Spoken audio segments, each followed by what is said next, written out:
Good afternoon, everyone.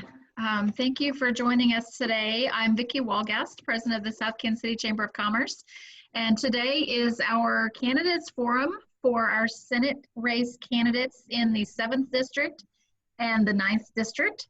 We're going to start with the 7th District this morning, but let me introduce Zach Sweets. Zach is the chair of our Government Affairs Committee, and he is going to be our moderator today. Zach, welcome. Thank you, Vicki. Thanks for having me to be the moderator today for a second day. And we're going to go ahead and kick it off with the 7th District. But before we do, a little ground rules. We're going to allow them to, our candidates to introduce themselves and talk about some issues that they care about. And then we're going to have some questions from the Government Affairs Committee that they've come up with, and ask the candidates those questions and find out what they believe should happen or what they would champion if they were elected to their seats. So without further ado, we will go now to Representative Greg Brazier. And one thing that I would encourage everyone, Greg is great on his feet, so please send in questions in the chat box, and we will be sure to ask the representative. But Representative, welcome. Please introduce yourself and tell us what you champion down in Jeff City and hope to continue championing. Yeah, thanks, Zach, and thanks everybody with the Chambers for hosting this event and having me on and giving an opportunity to talk to the citizens of the 7th Senate District. My name is Greg Brazier. I'm currently state representative for the 25th House District, which is essentially Plaza, Brookside, Waldo, and the northern parts of South Kansas City. I've served 4 years in the House. Prior to that, I worked 8 years for Senator Claire McCaskill in her Kansas City office. So I've been doing this line of work for quite some time. While I've been in Jefferson City, I've been on the forefront of non-discrimination bills, on bills involving gun violence, mental health treatment. I have been on special committees and a proud proponent for enhanced funding for transportation, any number of bills. I've been kind of in the middle of a lot of things, and there is only so much you can do in the super minority party in the House. And with Senator Holzman being term limited out, I had decided that I would take a turn at trying to be the state senator. There is more influence and more ways you can affect legislation on that side of the building. And so with your help, I hope that I get that opportunity and serve Kansas City, Grandview, and Lee Summit well.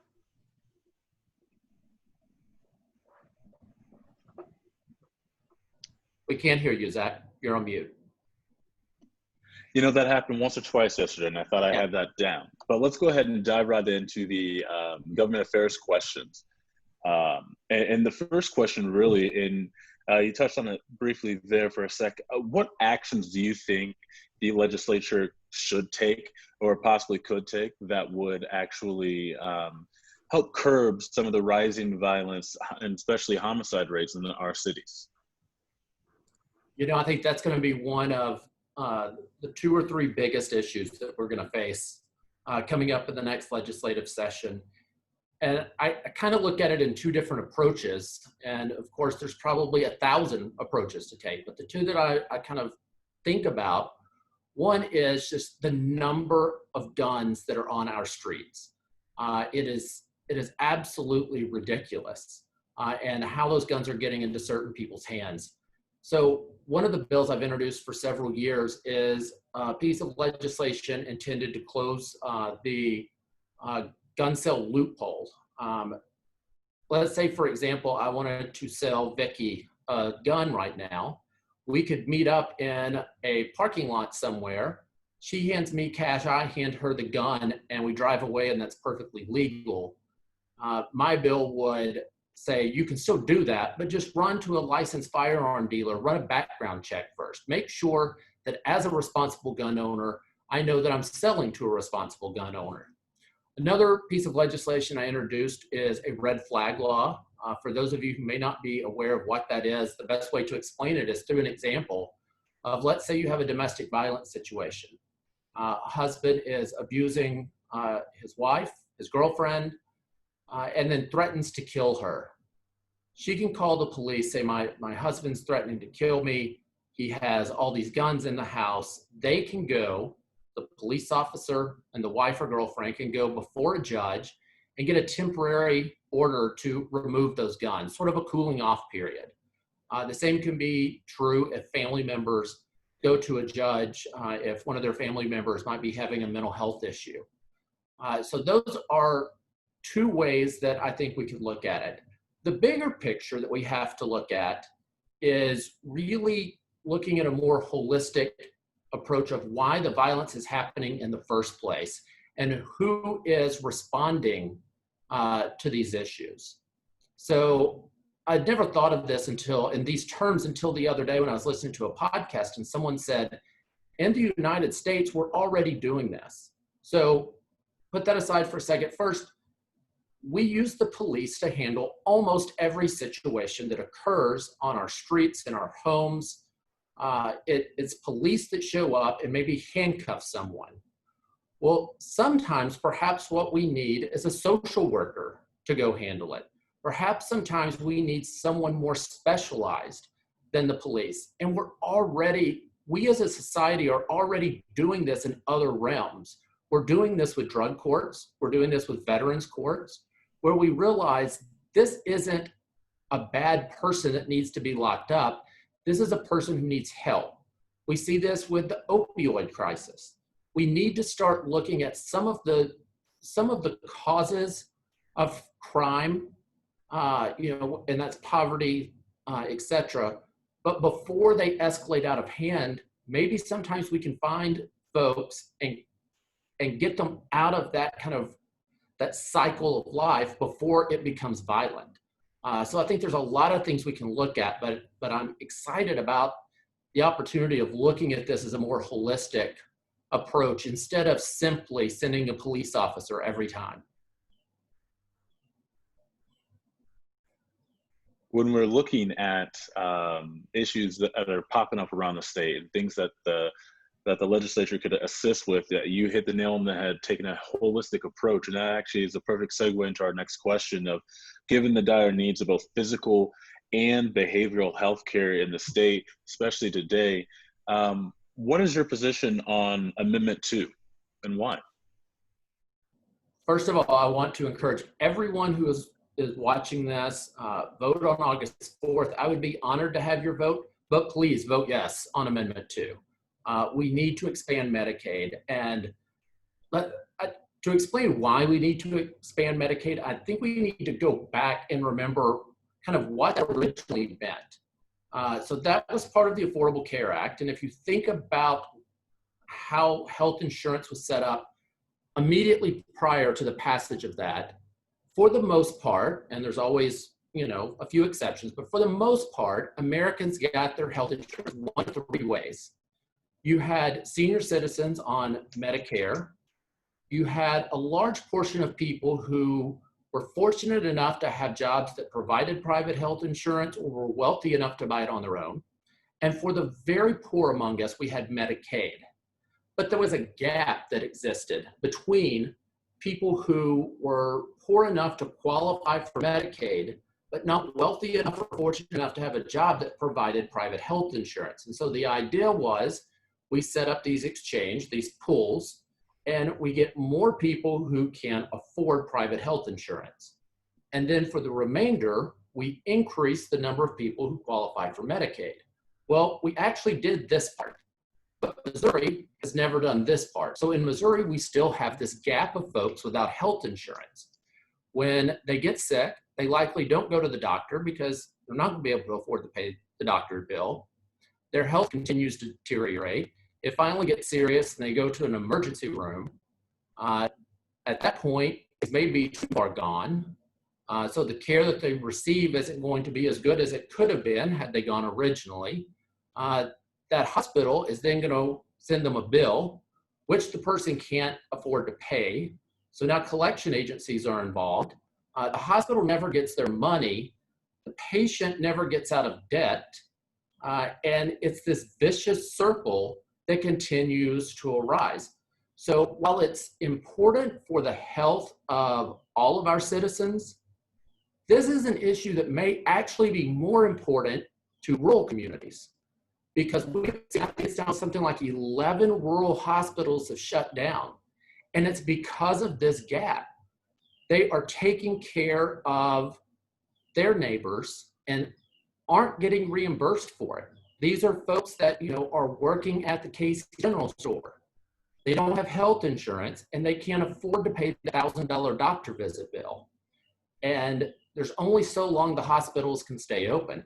If we close that gap, then we are protecting the health of our citizens. We are protecting the economic health of many of our neighboring communities, not to mention a lot of the hospitals right here in Kansas City. I don't want to underplay that. A lot of these hospitals, in the 7th District in particular, there's not Swope, but Swope's one, but Truman Medical Center, we desperately need this. That was a long-winded answer. No, it's much appreciated. And a lot of questions actually kind of popped up while you were talking about it. And one follow-up from the attendees is, in the event that Amendment 2 passes, what strategies could you support to ensure that it gets regularly funded and is procedurally not derailed or is not redirected, much like Clean Missouri? Yeah, so that's a good question. First of all, we've got to make sure that the people that are elected are people that want to see this implemented properly. I don't know how far I can go on saying that in this forum, although I will say I am endorsing Nicole Galloway for governor of Missouri, and this is one of the reasons why. We then have to make sure those of us in the Senate, those of us in the House, we have to put the pressure on and make sure that this program is funded appropriately. And then I would not be surprised if there's not some sort of clawback, hey, let's do a dirty Missouri type of amendment and take people's health insurance back away from them. So we're gonna have to be diligent, but some of this is on the shoulders of the voters of Missouri. You have to make sure that you're sending the right people to Jefferson City who can stand up to the opposition to this and who will fight to make sure that it is implemented properly. Thank you.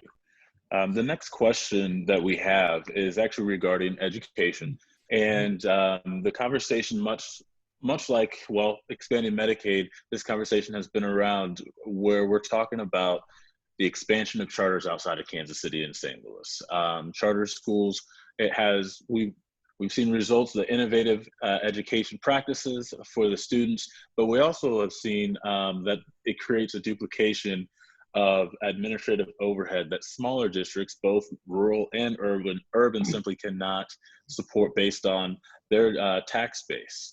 So what solution might you suggest or propose to resolve that conflict in Jeff City?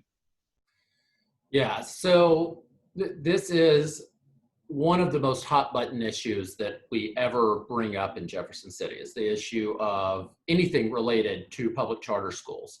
And so what I would say is, one, I've already been working on compromise legislation. So the district that I represent in the House right now, a large portion of that is in the Kansas City Public School District. We have Academy Lafayette. We have University Academy just across the street from my district, but I'll count it. That have done fantastic jobs. So this is, my House district is one that is very much split on this issue. So I've been working on compromise for the last 4 years, including when I believe it was 2 years ago, the charter school expansion bill was kind of working its way through committee. Having spoken with traditional public school administrators, I came up with a list. There were 3 or 4 items on that list that were increased accountability lists or accountability measures for charter schools, which is something I still believe in. I would not vote for any form of expansion until there's increased accountability on charter schools. I was able to work to get that onto the bill, and then due to some horrible circumstances with the bill handler that bill kind of fell apart that year. Moving forward, I agree. If you look at Center, Hickman Mills, Grandview school districts, they're not going to be able to afford the duplication of services. Frankly, the school where I grew up and graduated, a tiny rural school district, it also couldn't afford to have a charter show up. So I think we can look at ways of looking at maybe metrics from the foundation formula and hold harmless school districts where they're kind of held harmless from charter schools. I would be in favor of looking at something like that to protect schools like Hickman Mills Center, Grandview throughout the state. However, I think it's important to notice it, or to understand that there are places and neighborhoods where charters have been successful and are appreciated by the neighbors. I live in one of those, which is Waldo. You look at our neighborhoods, and in the last 15 years or so, you're seeing fewer and fewer of those young families moving across the state line once their kids become kindergarten, first grade age. I think what we've seen is the charter schools being here has then put increased pressure and resulted in much greater stability with the administration of KCPS. So now you have our traditional public schools doing fantastic. I mean, we are very fortunate in Kansas City. As I sit here talking to you, I can look out my window and see a KCPS public school that's just doing a fantastic job. So I think many people think of expansion of charter as a light switch. You turn it on or you turn it off. The reality is much more complicated than that, and is going to require a lot of nuance if it ever happens. And the final question from the committee, the Government Affairs Committee, is that the Chamber has supported and even encouraged a transportation plan for the entire state for several years now. And transportation is a conversation you're not new to. Give us your thoughts on what that funding plan might look like. It's something that I know that the 21st Century Task Force had studied. Yeah, this is an issue from the moment I stepped in the Capitol I've been passionate about. And let me preface it by saying transportation is one of the key issues that we should be focused on, because it's one of the key issues that the state of Missouri, that virtually everyone, no matter what side of the political aisle you're on, realizes that this is a core function of state government. And I could go on for an hour about the ways that the Missouri legislature is failing on core functions of our state government, but maybe none are more as obvious as funding for MoDOT. So the Department of Transportation has not received an increase in their gas tax funding in a quarter of a century. We are asking MoDOT to maintain our roads and bridges on 1996 funding.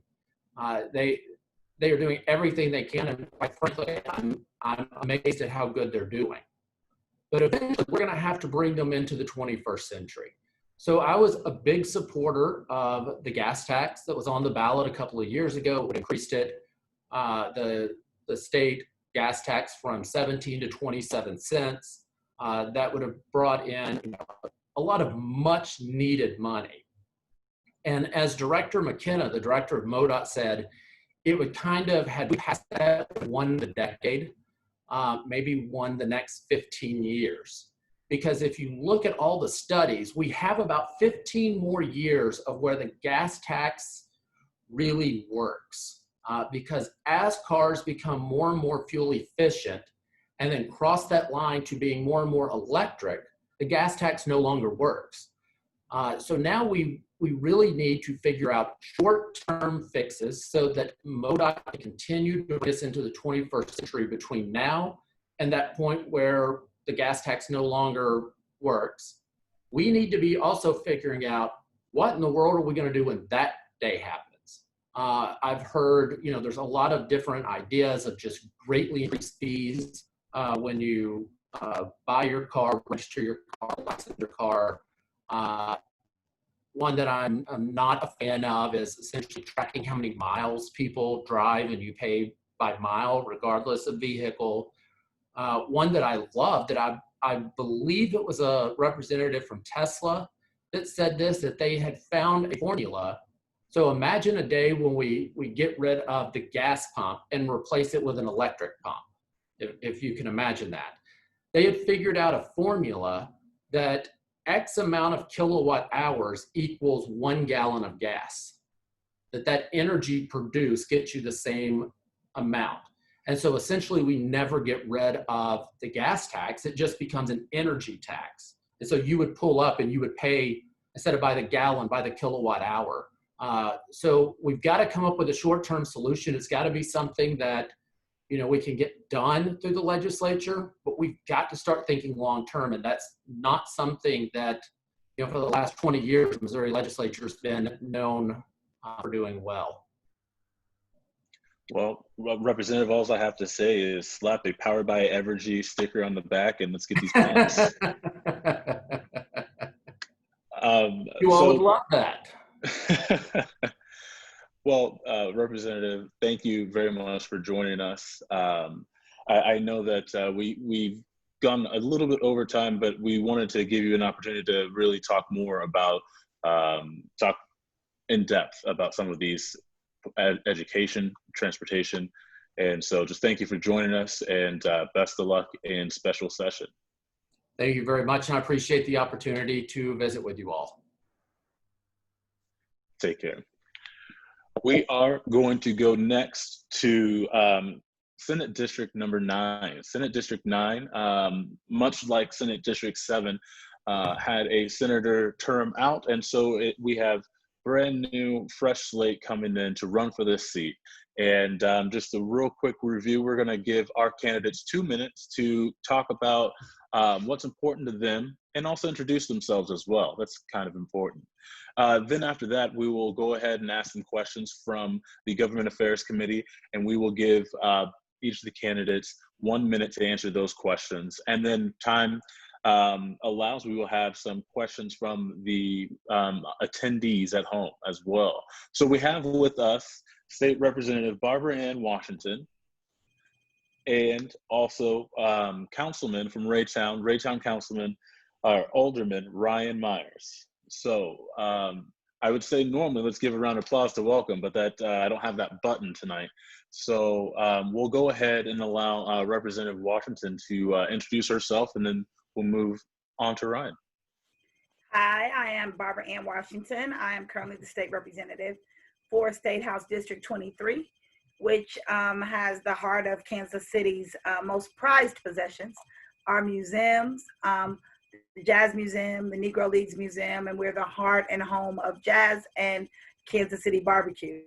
The boundaries are from Independence Avenue to the north, 35th Street to the south, Troost Avenue to the west, and east amount to 435. Kind of curves around in there.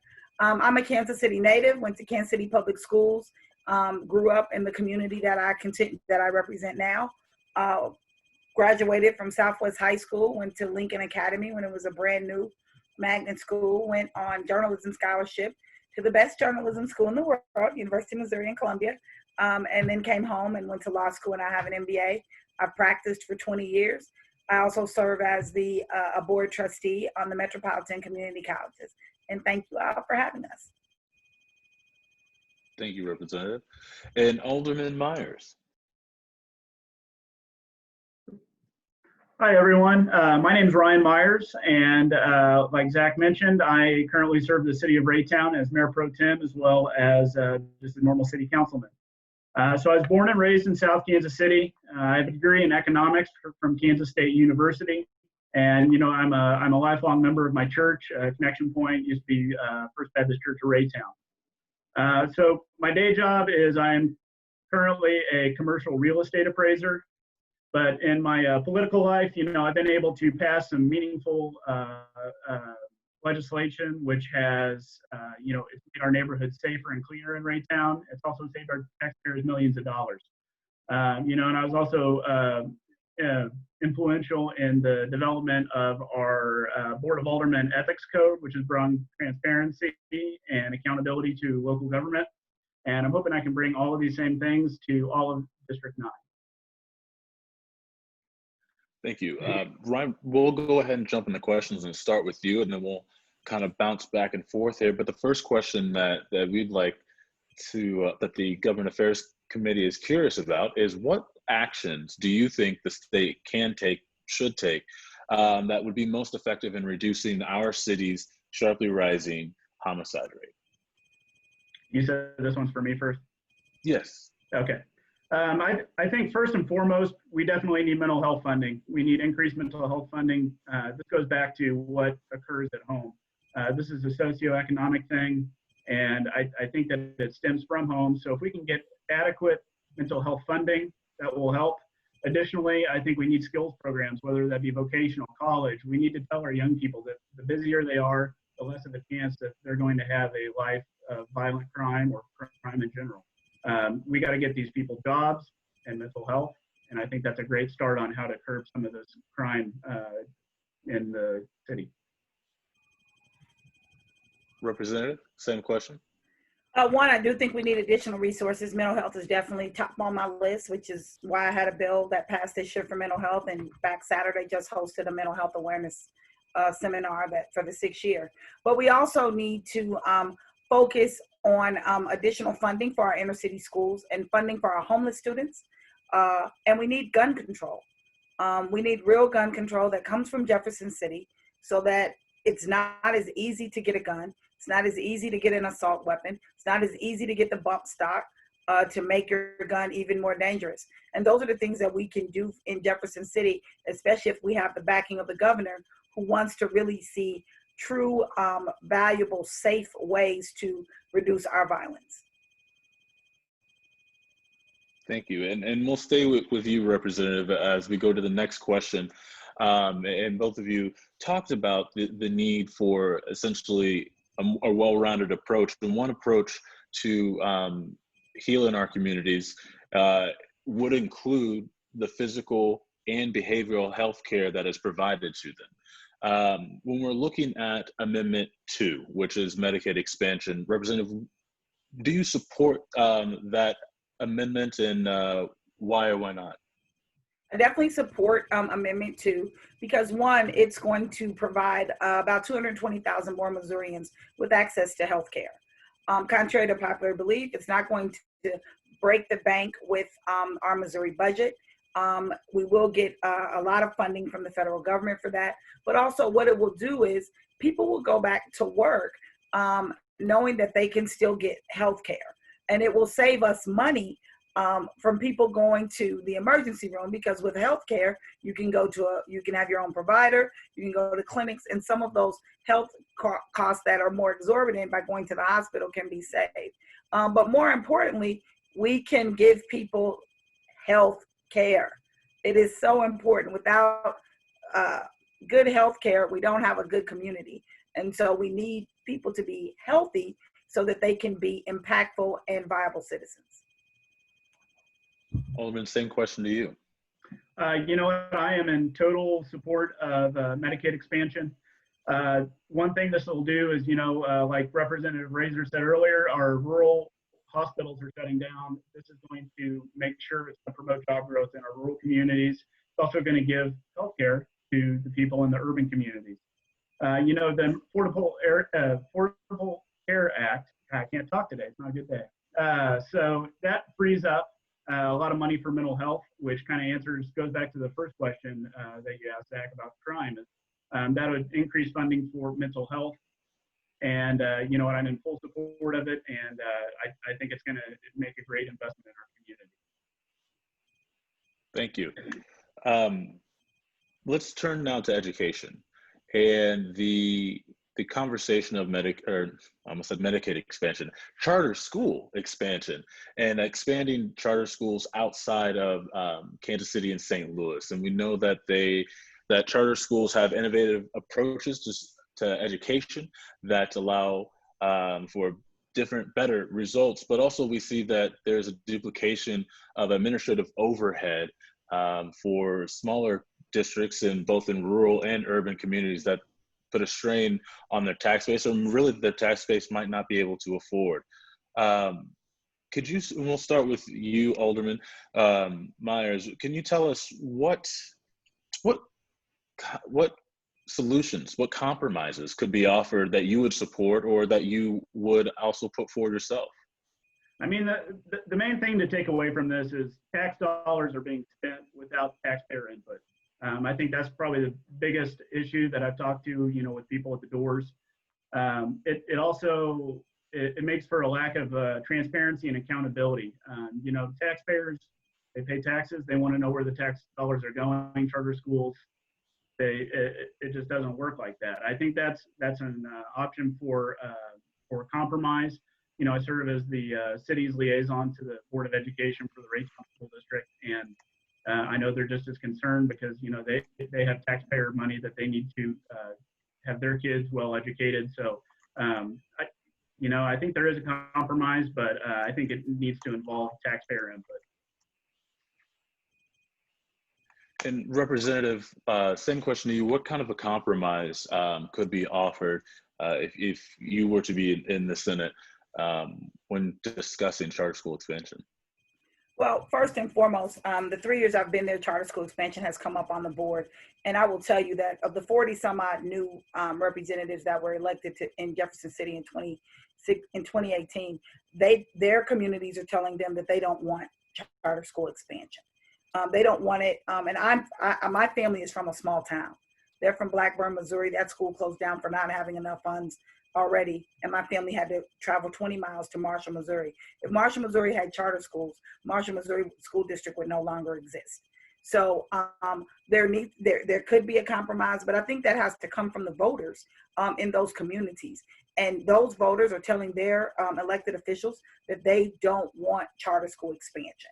So here in our district, in Kansas City alone, about 48% of the kids do attend charter schools, and we know that we have some good ones and we have some bad ones. There are some resources that may be taken away from Kansas City and some resources that go forth. But with respect to a compromise, I think we have to listen to all of Missourians as that goes on. Thank you. Final question, we'll stay here with you, Representative. The Chamber has supported and encouraged efforts for a statewide transportation funding plan. And this is much like charter school expansion, a conversation that comes up every session. What are some possible funding options, or what kind of a plan would you support that would bring the investment that the state needs in its infrastructure? I'm going to pull from something my fellow colleague, Greg Razor, talks about a lot in Jefferson City. I didn't hear him talk about it tonight, but we have an opportunity to increase our sales tax with the Wayfair tax, which is a Supreme Court ruling, which means, unfortunately, as consumers, we pay more taxes on the things that we purchase online. That could be a considerable amount of money that comes to the state, and that funding could go towards better roads and bridges. We know that people want them because they complain about them.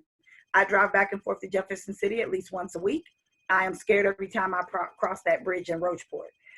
So that will be one of the primary ways to fund. And then we need to look at some other resources. The gasoline tax, we need to revamp how we bring that back to the voters because we do need to do that. And we can possibly increase the cigarette tax a little bit that would go to that. So there's several options, but definitely like bringing the Wayfair tax funding in to help with our roads.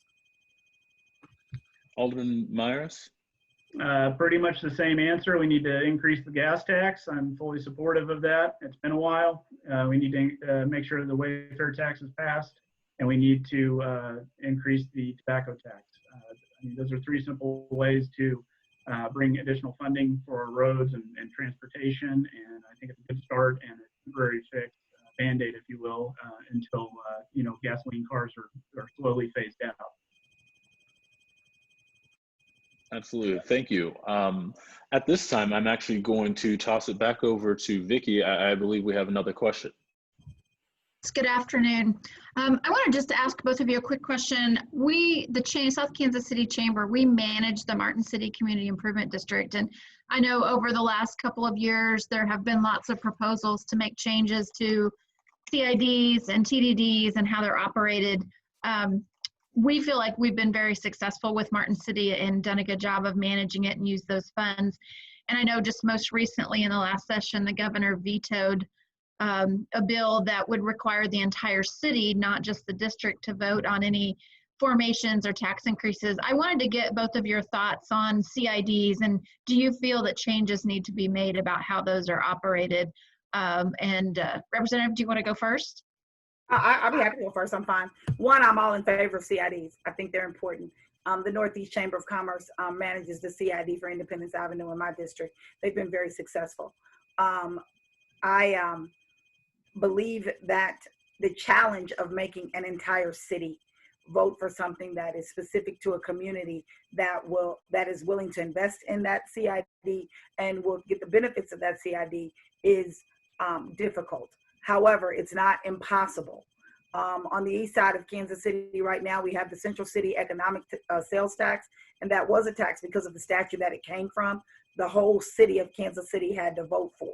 But I am a firm believer that the neighborhood, to remain a neighborhood, needs something like a CID to improve its economic development, and that city, that community should have the final say as to how they're taxed and what they want to do with their money. Thank you. Ryan? You know, if it's not broke, don't fix it. I think that, you know, with TDDs or NIDs or whatever, you know, we do need to, you know, being a municipal level elected official, you know, I am all for having a specific community or neighborhood that, you know, they get to dictate what they're, you know, almost like a micro tax, what they get to do with it. So yeah, I'm fully supportive of that. And, you know, if it's not broke, don't fix it. Great. Thank you. I'm glad to hear that from both of you. All right. Well, I actually don't see any additional questions in the chat feature. So I just want to go ahead and take this time to thank you both, Representative Barbara Ann Washington and Alderman Ryan Myers of Raytown. Thank you both, and best of luck as we head towards August 4th, just around the corner next week. Yes. Thank you so much for having us. Thank you. Yes, thank you. And thank you to everybody that was able to join us today. We have been recording this and we'll be posting it on our social media platforms for anybody that you know that might have missed it. So please encourage them to take a look and hope that everybody gets to the polls on August 4th. Thank you and have a great night. Thank you.